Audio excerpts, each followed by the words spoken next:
What's up, y'all? It's your girl Jay. Welcome to my channel, Still Becoming. Today we are going to be talking about relationship goals.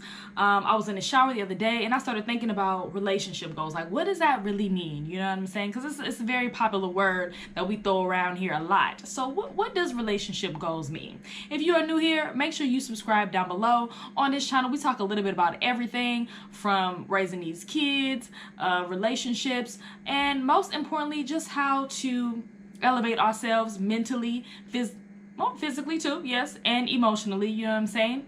Because at the end of the day, we all just need to be better. I'm trying to be a better person every day, you know what I'm saying? So hopefully we can do that together and learn from each other, most importantly. So without further ado, let's get right into it.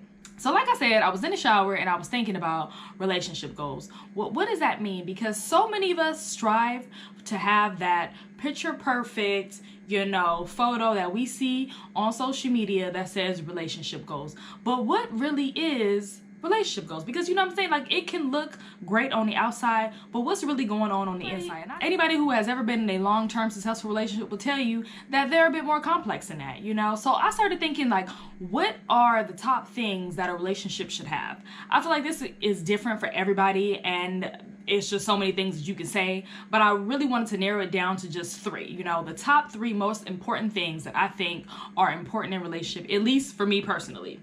So number one is communication. And I think this is on everybody's list out there. You know what I'm saying? Being able to communicate effectively and be an active listener is a skill so many of us lack.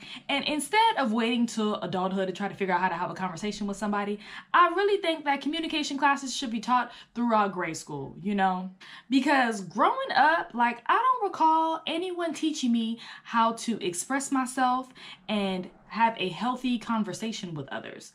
I don't recall that at all. Now, while I have gotten better, I still need a lot of work, you know what I'm saying? Because I find myself being defensive at times, speaking without thinking. I mean,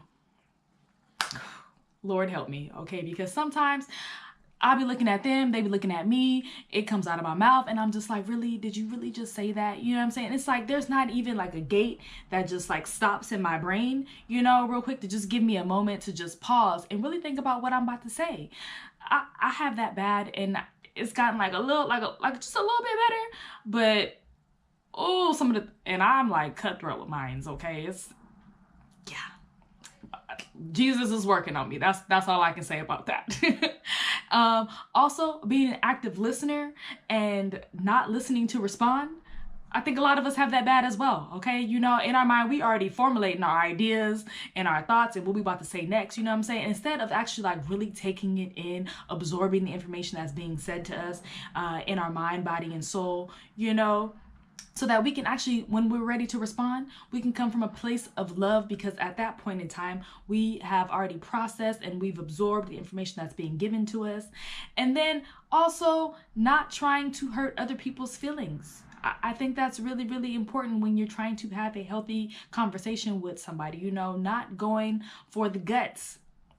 Okay, everything don't need to be said. Honestly, everything does not need to be said. It don't do you any better. Well, it don't do you any good to go all the way in. You know what I'm saying? It definitely does not help the relationship in any way, shape, or form. Especially if this is the person that you really trying to build with. It just doesn't. Then you end up having to apologize later. I mean, hopefully you do apologize. Hopefully, you're mature to do that.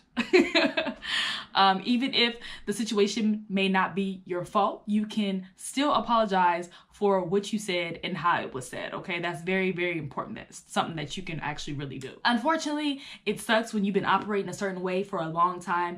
It takes a lot of work and dedication to actually get rid of those bad habits, you know what I'm saying? But if we would have started this like a long time ago, we would have implemented those tools a long time ago, man, we would be in the game right now. And relationships would just be out here flourishing, and communication skills help you in every facet of life. You know what I'm saying? I think it would also prevent some of the chaos that goes on in the world if we knew how to talk to each other and actually listen to each other.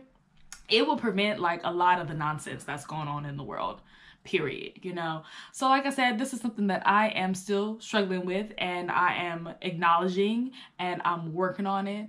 But ooh, man, it's hard. It's hard out here. But yeah, communication is super definitely number one. So number 2 is compromise. Being able to combine 2 lives into one is a must, okay? There is just no way around it, you know? We need to be thinking from a place of we, no longer I. I'm thinking about your needs, you're thinking about mine. Neither of us ever feel like we are losing out because it is a constant flow of reciprocation being done in the relationship. Now, we may not be able to do everything we want when we want it, but I think when compromising is done right, you don't feel like you're losing out at all. You really don't. Now, unfortunately, we are selfish by nature. It does take practice to be selfless. It really does. But I think if this is the person that you said that you want to spend the rest of your life with, giving yourself in that way should not be a problem at all.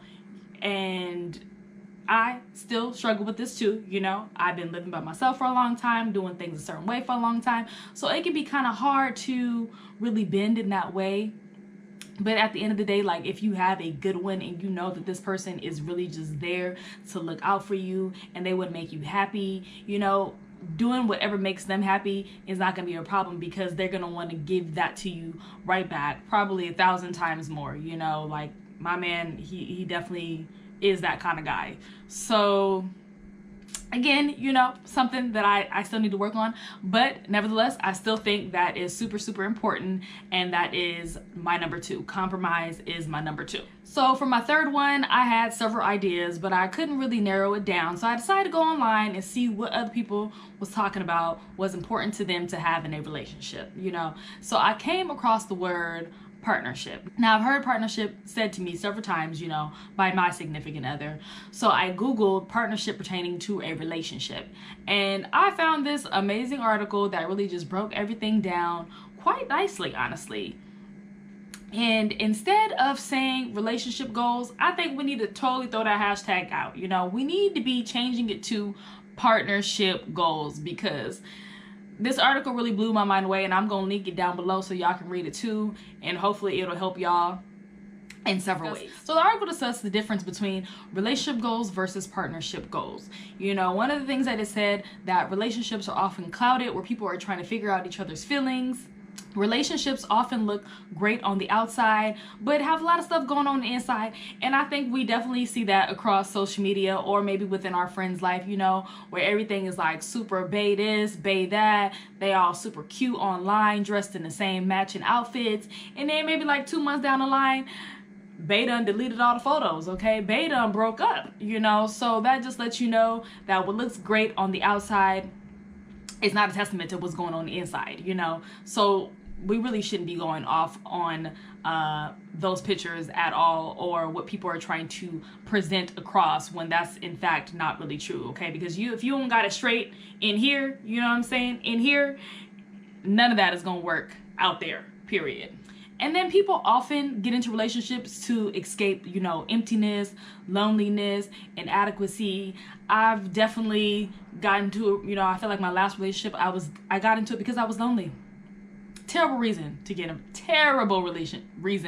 a relationship, and it didn't go well. It did not go well. It ended. It probably caused more of a headache in my life than I ever needed. You know what I'm saying? Went into a relationship lonely, came out with several other problems. Several. So be mindful of why you are getting in a relationship, you know, prior to entering one. So now the article says that partnership is about seeking purpose and having emotional integrity. That sounds good already right there, right? You know, there's a purpose to why you are joining this relationship. It's not just because he look good, you look good, let's get together. No, no, no, no. That usually does not work out. And then, you know, bae gets deleted from all social media on your page. So not a good reason. Feelings have already been established and solidified, and you are proving those feelings every single day that you are together. You know, you don't have to guess if this person actually loves you, because he is showing you that every single day, you know, of your life, and vice versa. Another way to know that you leveled up is to actually trade in those destructive tendencies, you know what I'm saying? But not just for your relationship, but actually to create a stronger you. Anything that you want in life, you know, has to be done from within here first, okay? It's just, you can't expect somebody to give you something and you ain't even done the work in here. It's really just not gonna work for you at all.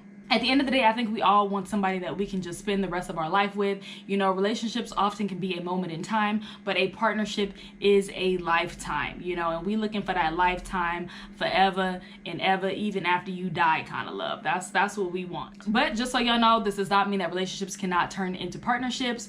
But in order for that to happen first, I think most importantly, everybody just needs to be working on how they can be a healthier, you know, individual, mentally, you know, and emotionally. That is the most important thing, because two broken people trying to get together, baby, no, it never works. It only creates more chaos. So definitely be mindful. So those are my top 3 things, you know, communication, compromise, and partnership. Let me know what you guys think. Leave your comments, questions, and concerns down below.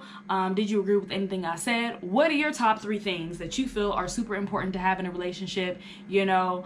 And then if you think those 3 are great, let me know how you feel about what I had to say. You know, are you on the path to a partnership in life? You know, partnership goals, I should say. Are you on the path for partnership goals? You know, examine your relationship. Definitely be super reflective. It is so important to challenge yourself. So after reading this article, I started thinking about my current relationship, and I was thinking like, wow, I still have a lot of more work to do before I'm even on the level of partnership. You know, at the end of the day, I think if you are really trying to get better and to have a lifetime partner, it is going to call for you to be reflective and to challenge everything that you've thought, and to change and to bend and all that good stuff. So let me know if you guys are on the road to partnership.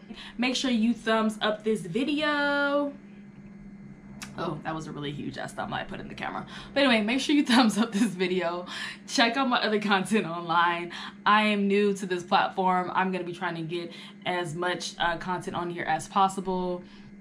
Y'all make sure y'all check me out on Instagram at JRStillBecoming, Twitter at JRStillBecoming, and then also my website at JRStillBecoming.com. I will see y'all next time. Deuces!